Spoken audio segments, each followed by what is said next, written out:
C'est le journal du télétravail. Télétravail quand l'obligation de l'employeur s'invite à domicile. C'était le thème d'un webinaire passionnant organisé récemment par l'IDEE, une association qui travaille depuis longtemps sur l'environnement du travail. Avec notre invité, nous allons revenir sur les éléments clés abordés à cette occasion et notamment répondre à cette question: est-ce que la sécurité des données est mise en danger par le télétravail ?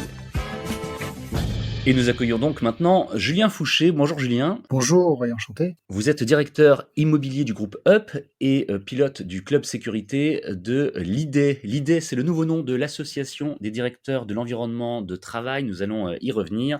Et si vous êtes avec nous aujourd'hui dans cet épisode du journal du télétravail, c'est parce que vous avez participé au nom de cette association, donc il y a quelques jours, à un webinaire intitulé Télétravail quand l'obligation de l'employeur s'invite au domicile. Alors, nous allons parler de tout cela, justement, de santé, de sécurité à domicile.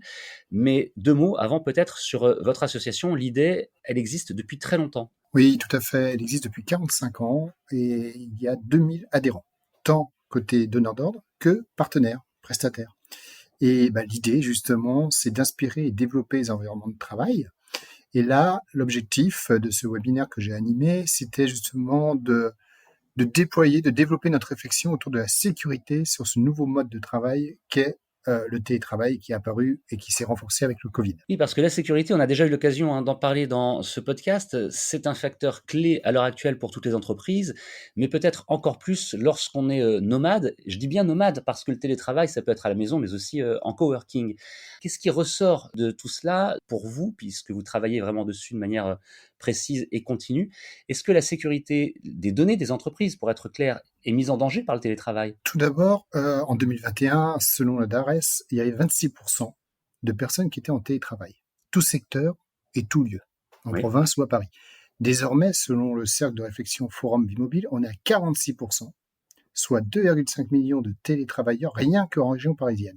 Donc on se rend compte de l'ampleur et de l'importance de ce sujet d'un point de vue sécurité. Oui. Par rapport à votre question sur les données, oui, en effet, il peut y avoir un risque à la fois de la partie informatique, mais aussi un risque humain, notamment le risque de tout simplement d'imprimer ou de prendre des documents qui sont sensibles.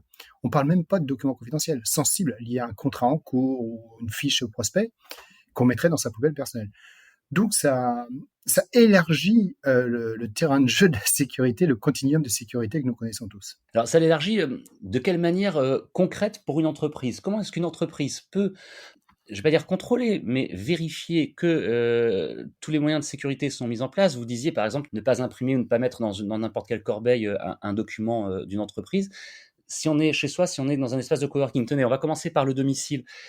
Est-ce que l'entreprise peut aider le salarié qui est en télétravail à sécuriser son environnement de travail? Oui, tout à fait. Déjà, c'est une opportunité. On a identifié 2 risques. Et comme tout risque, c'est des opportunités d'amélioration. Le risque SI, qui est un petit peu technique, et le risque RH, qui a déjà été abordé par nos amis des RH, mais qui se renforce par les documents obligatoires. C'est-à-dire qu'en amont, il faut un beau dialogue entre l'employeur et l'employé pour une mise à jour des documents obligatoires, tels que le document unique des risques, tout simplement, et voir un petit peu tous les risques qu'il peut y avoir, tant chez soi qu'en coworking, que dans une entreprise partenaire ou quand vous partez à l'étranger. L'employeur doit aussi fournir les moyens de travailler sereinement auprès du salarié. Et pour cela, elle travaille en amont, mais elle n'est pas autorisée, à date, à se rendre sur le site là où travaille l'employé. L'employeur ne va pas aller chez moi ou chez vous, regarder comment vous êtes installé, si vous respectez le contrôle réglementaire. Donc déjà, c'est la base. Ensuite, c'est fournir ce qu'il y a besoin en termes d'équipement, au même titre que si vous travaillez au sein de l'entreprise, au sein de ses locaux. C'est ça, depuis quelque temps, depuis quelques années maintenant, on fait de plus en plus attention au confort au travail. On parle d'ergonomie notamment, mais pas uniquement. De plus en plus d'entreprises, lorsqu'elles développent le télétravail, développent aussi des aides financières ou vont proposer du matériel spécifique à leurs employés qui travaillent à distance, qui travaillent de chez eux.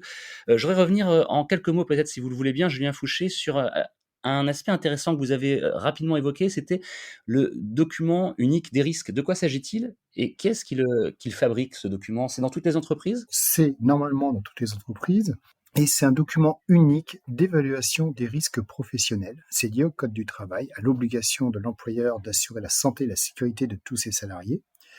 C'est un document qui doit être fait par l'ensemble des parties prenantes, c'est-à-dire la personne en charge des risques, ça peut être le DRH ou la direction des ressources humaines, pardon, ou bien une personne de la DDT ou de conformité et risque, pour la saisie, pour l'élaboration. Mais par contre, il doit être construit, établi avec tous les acteurs, c'est-à-dire les métiers, le commercial sur le terrain, le comptable qui va télétravailler de temps en temps, moi-même quand je suis en déplacement, présenté également et partagé auprès des IRP, et il doit aborder tous les risques possibles. Donc là, on parle du lieu de travail, le site, du lieu de travail à l'extérieur, le télétravail, où que vous soyez, et puis également des trajets entre les deux, ou même des trajets, des accidents de travail, tout simplement accidents de trajet. Et il doit aborder, on va dire, tous les problèmes principalement liés à la personne, au risque physique, pas au risque informatique. On se concentre vraiment sur la santé au travail et la sécurité des personnes sur ce document. Lors du webinaire dont nous avons parlé en introduction de ce podcast, Julien Fouché, vous avez également parlé des obligations du collaborateur et du droit à la déconnexion. Est-ce qu'on pourrait revenir sur ces 2 points en commençant peut-être par le droit à la déconnexion? Parce que j'ai pu remarquer en faisant ce podcast que, souvent les, entreprises demandent à leurs collaborateurs de déconnecter. Le droit devient presque un devoir, la déconnexion. Oui, tout à fait. Alors, c'est relié au document unique. En fait, quand on regarde les populations qui font du télétravail, ce qui est un risque en soi, on a différents risques, le risque de personnes isolées et autres, mais concernant le droit à la déconnexion, on a un beau retour d'expérience. Une personne qui n'est pas habituée à télétravailler et qui s'y met, dans le cadre du confinement par exemple, c'est obligatoire, Ouais. elle peut travailler limite 24 heures sur 24 parce qu'elle n'a plus cette notion de temps, de distinction d'espace entre le lieu de travail, le site et chez elle. Ce petit couloir de déconnexion qu'on connaît tous par la voiture, la marche à pied ou le métro. Et donc, il y a différentes manières. On peut mettre en place des chartes, on peut former les gens, et puis aussi, alors ça c'est la partie, on va dire, l'engagement, mais il y a aussi des approches techniques qui font que certaines entreprises s'autorisent à interdire techniquement l'envoi de mails passé une certaine heure. Donc, vous pouvez préparer votre mail si vous voulez, mais il ne partira que le lendemain matin à une heure correcte. Donc, c'est un encouragement justement à se déconnecter. Et inversement, ça n'empêche pas de s'appeler, et donc on s'aperçoit aussi de nouveaux risques de type le SMS à tout va ou le WhatsApp qui se développent de plus en plus. C'est en construction, mais ce sera très important de le surveiller parce que ça peut amener à d'autres sujets de santé mentale et de risque de burn-out ou autre. C'est intéressant, je pense même qu'on pourra faire un épisode entier sur ce sujet parce que finalement le droit à la déconnexion n'a que quelques années et est déjà en pleine évolution. Et puis enfin, Julien Fouché, je crois que vous avez également parlé lors de ce webinaire des obligations du collaborateur. Alors en quelques mots, quelles sont ces principales obligations lorsqu'on est à distance évidemment, les obligations qu'on a, qui sont différentes de lorsqu'on est en entreprise, lorsqu'on est sur site? Déjà, la première obligation du collaborateur qui est à distance, c'est que pendant la période de télétravail, il travaille. C'est-à-dire qu'en fait, son équipement, son temps est lié au travail qu'il fait. Normalement, il ne doit pas surfer sur Internet ou regarder un épisode sur une plateforme de streaming, par exemple. Mais plus sérieusement, donc il se concentre, il fait son travail, comme s'il était sur le site. Déjà, c'est son premier devoir.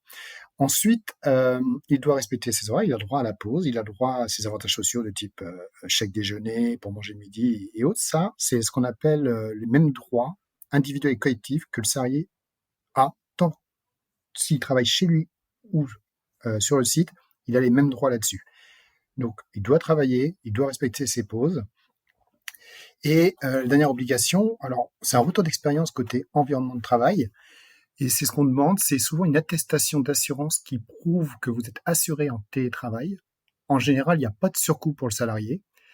Et ensuite, une attestation sur l'honneur, puisque l'employeur ne peut pas aller chez vous vérifier que vous êtes bien dans les normes, prouvant que votre installation électrique est logiquement en norme, en fait. Et donc, ce sont des documents qui font gage de confiance. Merci beaucoup de nous avoir éclairés sur ces sujets aujourd'hui, Julien Fouché. Merci à vous de m'avoir reçu. Nous avons parlé avec vous de la sécurité en télétravail, des obligations des collaborateurs, des entreprises aussi, de différents documents qui doivent être créés et mis à disposition de tout le monde, et puis de façon dont on doit fonctionner, à la fois pour respecter la sécurité des biens, des données, mais aussi des personnes, et c'est ça qui était particulièrement intéressant. Je rappelle que vous êtes directeur immobilier du groupe UP et pilote de la sécurité à l'IDE, ex-association des directeurs de l'environnement de travail. Merci encore. Le journal du télétravail, c'est le podcast qui vous aide à mieux télétravailler. Vous nous retrouvez quand vous voulez sur capital.fr et sur toutes les plateformes de diffusion gratuite de podcasts comme Deezer, Spotify, Apple, Google, etc. Et pour nous joindre directement, une adresse email, lejournaldutélétravail@gmail.com. À bientôt.